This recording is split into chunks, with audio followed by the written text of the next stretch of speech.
sou Viviane Soares, professora de História. Estou aqui hoje para ministrar uma aula mais direcionada para o Enem. O tema da nossa aula hoje é simbologia de poder. Mais especificamente, nós vamos tratar sobre as relações de poder que permeiam a nossa sociedade, visando uma reflexão sobre como essas relações de poder afetam a nossa vida.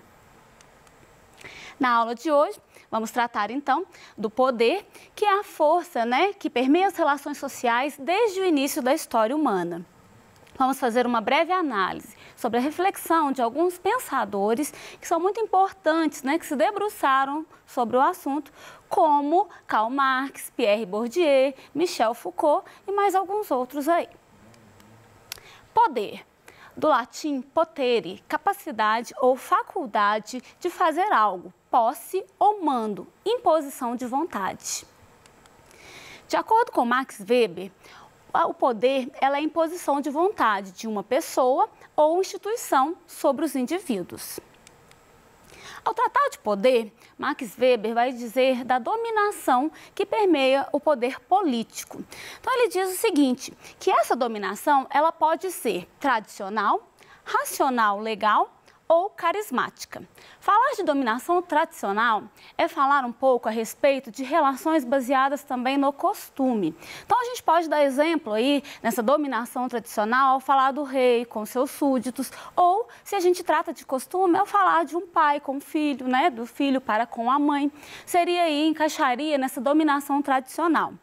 Agora, a dominação racional ou legal é aquela que está com uma base jurídica. Então, a gente está falando de bases legais. Por exemplo, quando não são cobrados impostos, tributos, Então, a gente está falando de uma dominação que ela é racional, é legal, Eu me submeto a essa medida, eu preciso, cumprir com essas minhas obrigações.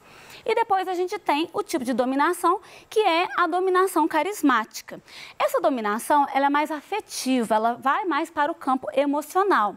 Então, um exemplo são grandes lideranças como Mahatma Gandhi, É um tipo de pessoa que, por meio das suas ações, ele consegue ganhar, outras pessoas, ganhar aí na afetividade e fazer com que ela tenha seguidores, Então, há também essa questão que é mais para o lado afetivo.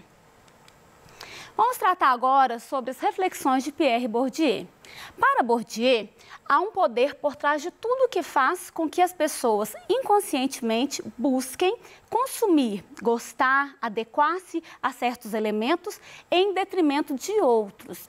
Então, o Bourdieu, ele vai tratar da questão do poder simbólico, Ele vai falar que nós passamos por coerções na nossa vida que não são físicas, Elas são aí do campo da moral, ou psicológicas. Então, ele trata isso ao falar, que todas as nossas relações sociais, elas são afetadas pela coerção. De maneira geral, a gente sempre busca se sentir aceito num grupo, a gente tem determinado comportamento em determinados locais, a gente pode falar até do ambiente de trabalho, Espera-se que você se comporte de uma certa forma, que você se vista de uma certa forma. Então, isso se encaixa nessa questão dessa coerção que é parte desse poder simbólico que está aí em nossa sociedade. Então, ele fala que essa adequação, ela se torna uma necessidade na socialização, Ele vai tratar também sobre a hierarquia nas relações. É de forma que um grupo, ele acaba considerando o outro grupo, como inferior, por ele não se encaixar em algum padrão. Seja o modo de se vestir, seja algum costume, seja questão linguística, por exemplo, A gente tem o preconceito linguístico como muito forte. Então, a pessoa que não se enquadra num padrão de fala, ela pode ser vista como inferior, ou então ela se sentir excluída, isso também é muito comum.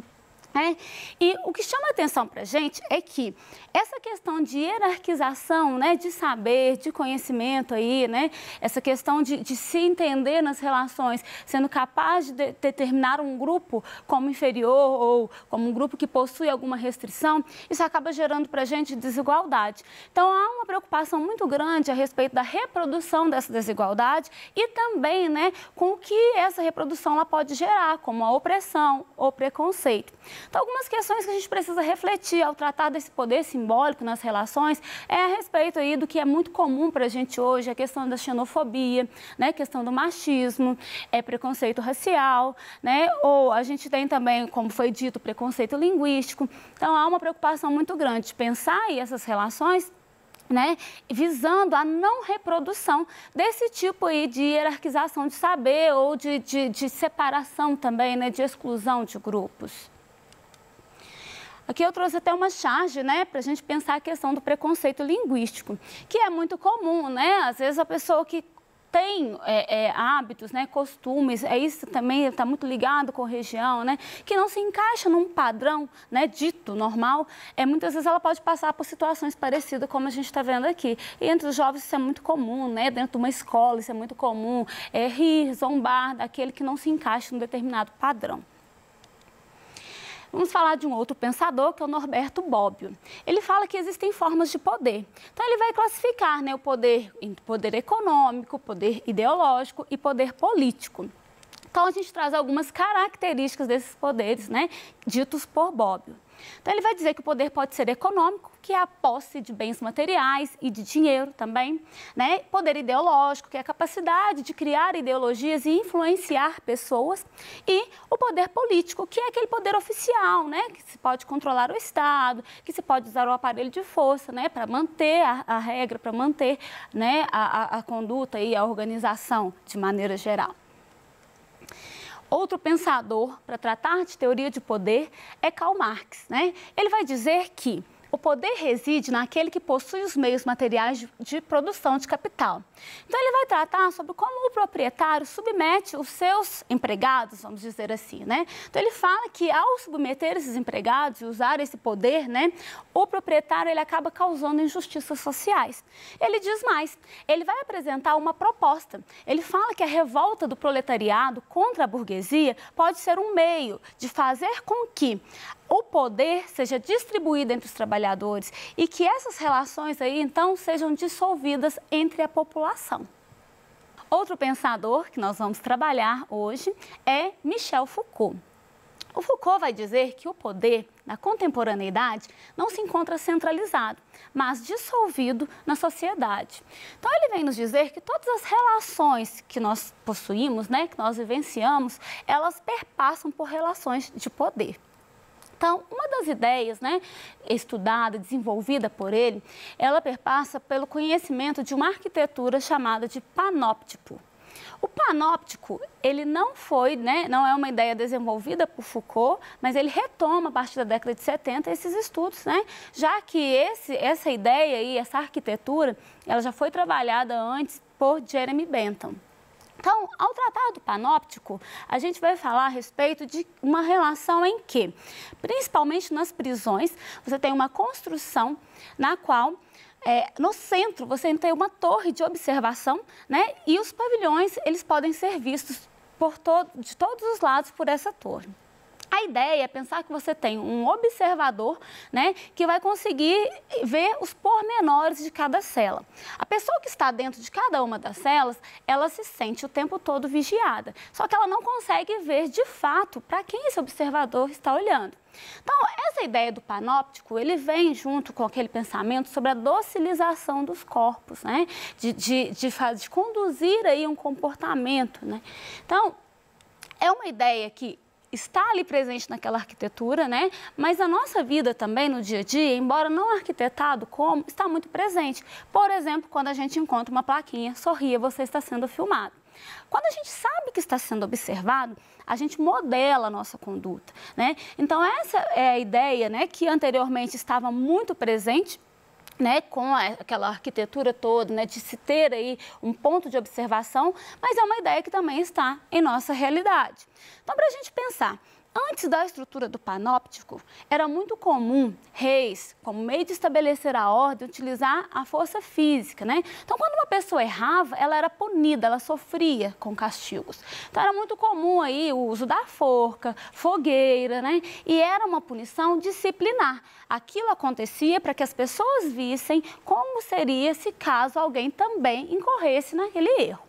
Acontece que essas punições, elas não se sustentaram por uma série de motivos, né? Uma das questões porque elas eram dispendiosas, porque elas geravam também um espanto maior, porque elas também poderiam gerar contestação para esses reis que usavam desses meios, ela gerava gastos também, né? Então, à medida em que esses tipos de punições físicas não eram mais sustentadas, né, ou justificadas, é que a gente busca, então, punir, controlar no comportamento. Então, se antes a gente tinha de fora para dentro, né, esse tipo de moldagem comportamental, o que a gente vai ver é de dentro para fora. À medida em que a pessoa, voltando lá na imagem do panóptico, né, naquela ideia inicial, ela percebe que ela pode estar sendo observada, ela vai moldar o seu comportamento. Então, isso vem do interior para o exterior, diferente do que acontecia antes. Então, voltando ao nosso exemplo aqui, quando eu falei da plaquinha, né, sorria, você está sendo filmado, a gente molda o nosso comportamento de dentro para fora. Eu não sei se alguém está vendo a filmagem, eu não sei se alguém está me observando, mas a simples ideia de pensar que alguém pode estar vendo o que eu estou fazendo, isso vai moldar as minhas ações. Outra questão muito importante é a questão das redes sociais, que também são muito utilizadas. As redes sociais, ela tem um controle que é mais subjetivo, é um controle por meio da imagem, né? É o ver e ser visto. O tempo todo, então, a gente está olhando, observando e sabemos que estamos sendo observados. Isso também molda os nossos comportamentos, né? O que a gente vai colocar para as pessoas verem, a gente também vai tentando moldar, né? Equilibrar. E vai dentro dessa questão de a moldagem do interior, né? Para o exterior, que permeia as relações de força. Não é uma força que eu estou sentindo, eu não estou tocando, não tem ninguém me prendendo. Mas o simples fato de saber que estão me observando faz com que eu, né, repense, eu modifique, né, os meus atos, vamos dizer assim. Então, é muito importante a gente pensar a respeito de como toda a nossa sociedade ela vai estar permeada por essas relações. Se antes o controle, como a gente comentou, era feito por um rei, era um controle mais físico, exposto, material, vamos dizer assim, né? Ele passa a ser feito por outros órgãos, né? O que a gente consegue assemelhar aí com a estrutura do panóptico em nossa realidade atual, né? Se a gente pensar nas escolas, os presídios, obviamente, né? A gente já comentou a respeito deles, manicômios, fábricas, né? A gente tem um estilo de organização que nos lembra muito essa estrutura. Nós não estamos falando de uma estrutura da construção física, né, de uma torre de observação. Não, mas o modo como as coisas são organizadas, elas nos mostram também essa estrutura de dominação. Se a gente pega uma sala de aula, como é que os alunos ficam? Estão todos enfileiradinhos, sentados, de frente para o professor, que tem uma visão ampla, que observa, né? A gente tem lá a chamada, que aí vai chamar o nome de cada um, controlando, está todo mundo na sala. A gente tem as atividades e as provas para saber se realmente a pessoa encaixou naquilo ali que estava sendo planejado. As provas, elas geram notas, que é outro objetivo, né? Outro meio de controle. À medida em que eu recebo a minha nota, ela vai gerar um determinado comportamento. Se a minha nota é positiva, eu vou entusiasmar. Se a minha nota foi fraca, eu vou me sentir mal, vou querer estudar mais. Ou não, né? Também pode acontecer. Mas o fato é que ao receber esse retorno, essa nota, a gente também passa por uma padronagem, né? A gente sabe que que tem uma força sendo exercida, mesmo que ela não seja direta, que ela não seja física, né? Que ela não seja tão materializada. Isso serve também para fábricas, né? Desde a questão do sinal, a hora de entrar, um observador nos postos de trabalho, né? Que seria um líder, por exemplo, ele pode ser identificado como um líder de uma equipe, né? Se a gente olhar aí a questão dos manicômios também, né? Como que é o controle ali dos pacientes. Então, tudo isso remonta a essa ideia de controlar, né? Controlar os corpos, docilizar, vamos dizer assim. Então, é importante a gente pensar que quanto mais esse poder ele deixa de ser material, né? Ele passa a ser um poder abstrato, né? Ele permanece nos conduzindo, né? Mas de uma maneira o quê? Que ela sai da gente para o externo, né? De dentro para fora. Então, nós nos sentimos aí, então, meio que limitados ou conduzidos a tomar algum tipo de ação, a ter algum tipo de comportamento. Isso está presente em toda a nossa sociedade, como já foi dito. Então, o que a gente entende aí de mudanças, né? Antes, quando a gente fala da estrutura anterior, dos reis, das punições, a gente vê que o poder, ele se classifica mais ou menos 1 para 1. Você tem aí um órgão, né? Uma pessoa que controla a outra, né? Aí a punição em praça pública, o mostrar, né? Como se faz com transgressores, o uso da violência, o espanto, né? Então, é uma relação de força, né? É uma relação de poder que se materializa. Por outro lado, nós vamos ter aí a questão de 1 para muitos, né? São as relações que a gente percebe hoje. Há uma relação de poder em que se controla um número maior, né? Sem com isso exercer de fato a força física, né? Sem com isso você ter a questão aí do toque, da materialização. Na verdade, isso é nosso sentimento ali, né? Aquela questão de você ser conduzido por alguns limites, mesmo que eles não estejam visíveis, claramente palpáveis, vamos dizer assim. Sintetizando. Ao estudar as relações de poder, percebemos que as nossas relações sociais estão todas permeadas pelas disputas de força, tentativa de imposição de uma verdade, reprodução de comportamentos sociais que podem gerar dominação, exclusão, desigualdade social, injustiça e o preconceito. Por que é importante a gente fazer essa reflexão? Reforçando aí que a gente está tratando de uma aula muito direcionada para o Enem. Então, pensar como essas relações, o estudo dessas relações nos ajuda tanto na questão da história, na questão da sociologia, da filosofia, na questão da redação, né? Então, a gente pensar aí, eu vou deixar uma reflexão a respeito de tudo que nós falamos. De que forma podemos, a partir da reflexão sobre como o poder pode ser exercido no meio em que vivemos, sustentar comportamentos de combate ao bullying, à xenofobia, machismo, preconceitos linguísticos? Ou seja, né, a gente fez toda essa reflexão e a gente percebe que, em se tratando da sociedade, uma questão preocupante é a reprodução de certos comportamentos. Então, de que forma você, né, consegue aí contestar ou contribuir para que essa reprodução não seja contínua, que ela não gere questões como as que foram citadas aqui, né, como bullying, aí, xenofobia, tem várias outras situações que nós percebemos todos os dias na nossa sociedade e que geram aí um desconforto muito grande, né? Uma marginalização, uma inferiorização das pessoas, né? E, com certeza, de maneira geral, a injustiça e a desigualdade, tá bom?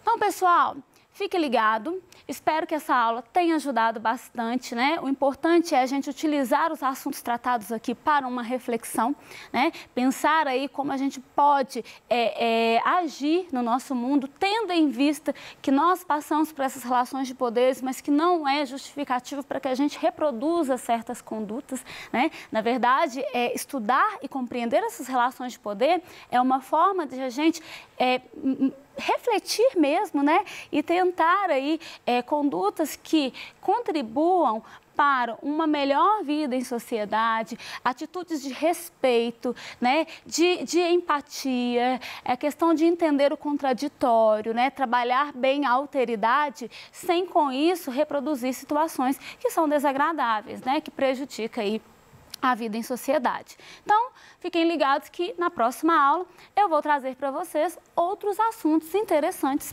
para estudo, visando aí um bom resultado no Enem. Até lá!